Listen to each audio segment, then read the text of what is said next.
Elsewhere, robots work on the body panel for the passenger side of the van. The entire panel is made of one piece of galvanized steel. The robots weld reinforcements onto the panel so they can later attach interior finishing and other components. A transfer device swoops down and transfers the panel to the next station.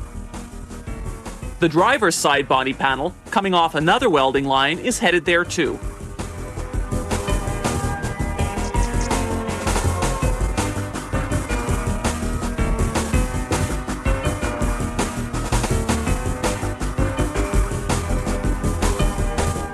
At that next station, robots have already installed an underbody with a floor panel on top of the ladder assembly unit we saw earlier. Now the robots weld the body side panels to the underbody. They also weld inner wheel wells to the body side panels. Then they weld on a roof. The van then rolls into the area of the body shop called closures. That's where they install the lift gate, the hood, and the doors.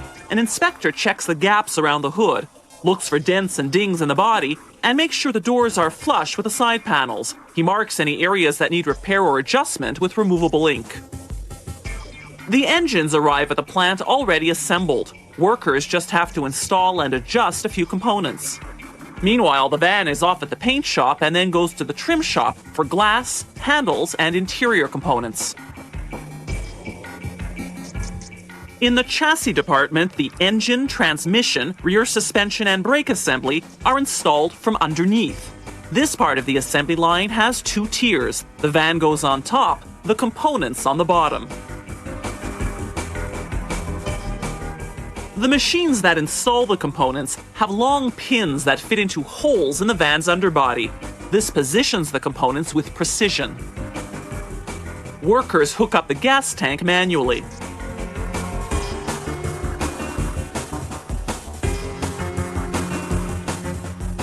The seats arrive ready-made from a nearby factory.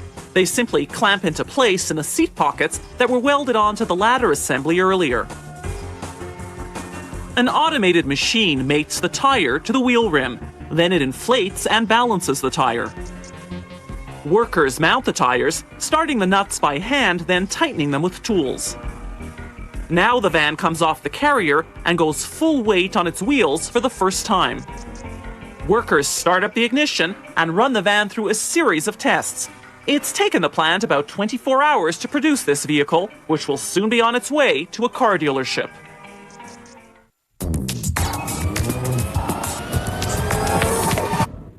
Geomatics is a high-tech science whose objective is to gather geographic information, then study and use it. The tools of geomatics range from cartography to remote sensing to satellite imaging. We wouldn't be able to study the environment or monitor and develop our natural resources without geometric data.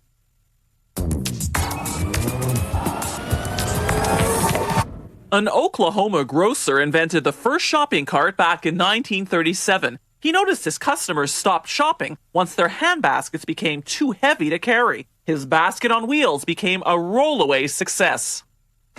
This factory makes about 50 different models of shopping carts. They're built with heavy-duty steel and carbon wire.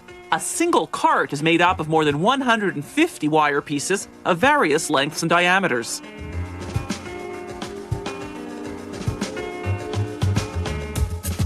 Automated machines bend the wires to form the cart's numerous components.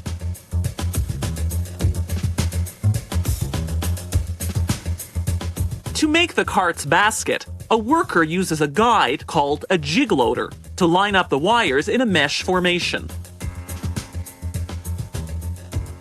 Then a machine automatically spot welds them together.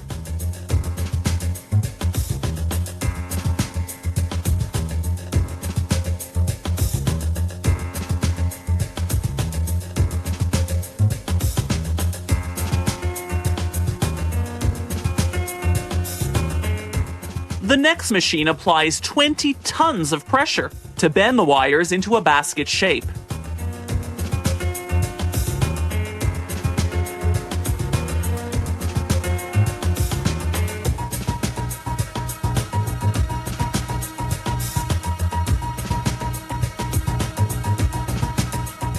A robot welds the sides of the basket. A worker then trims off the excess wire.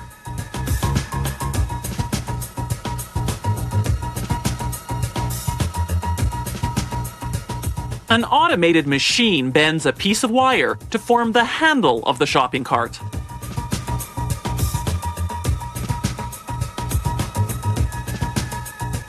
They make the frame for the base of the cart, called a chassis, out of one thick tube that's almost 4 meters long.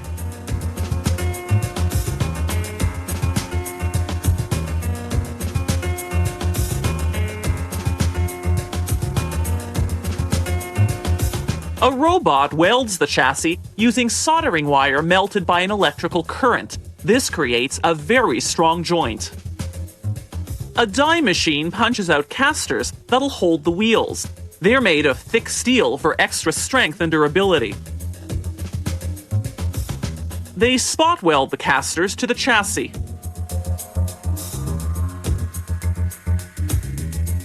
They clean the cart's metal components in a bath of soap and acid. Then they electroplate the metal with nickel, then with chrome as a finishing coat. It's finally time for the cart to take shape. They rivet the wheels to the chassis,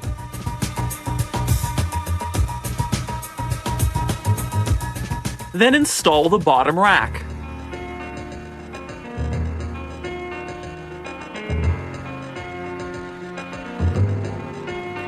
The basket comes next.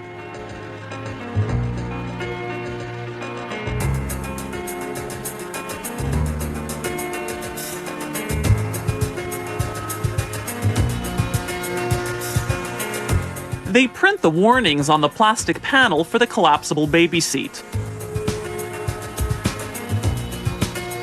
Then the seat goes on, along with the plastic corner bumpers. They print the store's name on the handle inserts. The handle goes on last.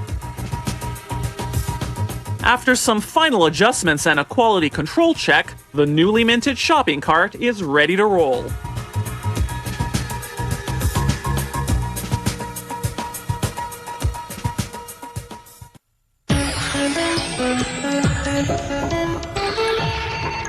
Every machine, from your vacuum cleaner to your car, is made up of a series of parts. Those parts are designed by specialized companies. They first build a prototype, then make the molds or tools needed to manufacture the part. They design the part in 3D on the computer. The computer then guides the machines that construct the prototype. One method divides the 3D drawing into cross-sectional layers just a few thousandths of an inch thick. It feeds this information to a laser that's directed at a tray filled with a light-sensitive liquid resin. The laser's light hardens the resin in the shape of the part, layer by layer, eventually constructing the prototype. They rotate the prototype under ultraviolet light for a few hours to cure the resin. Then they polish or paint the prototype according to the requirements of the design. Another prototyping method works much the same way, but uses a fine powdered plastic instead of resin. The computer guides the laser to melt the powder in the shape of the part, again, layer by layer. They extract the hardened prototype from the unmelted powder. Another method doesn't use a laser at all. The computer simply guides machinery to carve the prototype out of a hard material such as wood composite. Once a prototype is ready, they use it to construct a model of the part out of a very durable resin. They'll use that model to make a mold, then they'll use that mold to cast the part out of metal. The resin model dries at room temperature in 24 hours. Its surface must be smooth or else the mold will have defects. They attach channels that will guide the molten metal into the mold. Next, they fill the model with a mix of sand and a binding agent.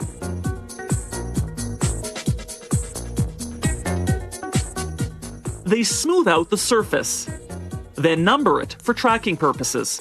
The sand mix takes about 15 minutes to harden into a mold. Now they can finally cast the part. They carefully pour in the molten metal, in this case magnesium, Heated to about 700 degrees Celsius, they block the hole with sand to prevent the metal from reacting to the air. The metal takes about 10 to 20 minutes to harden depending on the size of the mold. They crack the mold open on a vibrating conveyor. They use a plaster mold to cast parts that require a better surface finish. Workers position a box around the prototype to contain the plaster.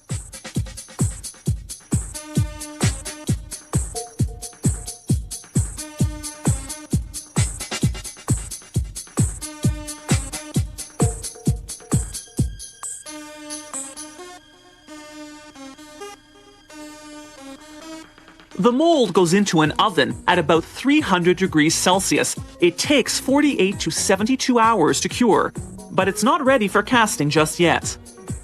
Workers first have to pierce some holes in it to let all the air escape, or else the metal won't flow into all the crevices, and they have to put in filters to keep out impurities. They strap the two halves of the plaster mold together, securing them with metal screws.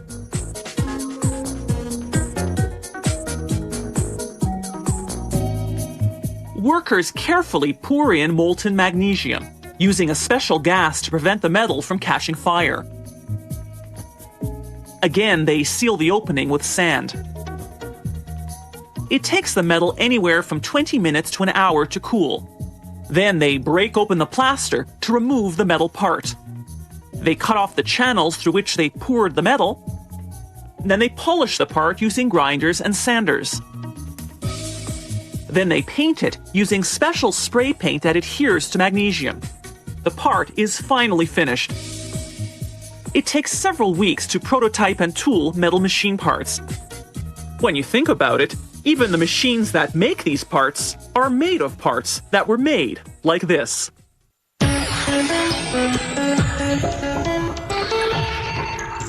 The Royal Canadian Mint makes all of Canada's coins. Circulation coins, the ones we use for money, bullion coins for investment, and collector coins, high-quality gold and silver collectibles that commemorate Canada's heritage.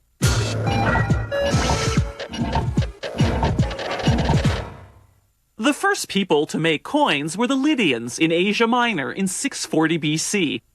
About 40 years later, the concept spread to ancient Greece, where coins often featured an owl, the symbol of the goddess Athena. Around 500 BC, the Chinese invented coins made of cheap metals like copper instead of gold and silver. Today's currency coins are still made of copper, nickel, and other inexpensive materials.